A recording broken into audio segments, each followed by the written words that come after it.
For those with an eye of passive income, it isn't just about holding an asset, it's about being part of a gamified economy where your initial investment could grow thanks to the rising demands and the strategic token allocations. So, guys, if you're looking to dive into a project with real stakes, tangible rewards, and an active, you could basically be part of shaping that economy. And I know they are looking at a DAO, opportunity later on where you can basically shape that whole ecosystem, through that DAO.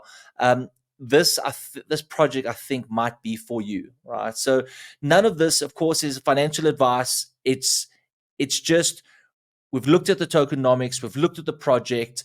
It's something where I feel the little guy, right, could get a leg up and it could get a flip on those NFTs. And I like the way they've really thought about all the different areas in which you can potentially, make a little bit, have a little investment,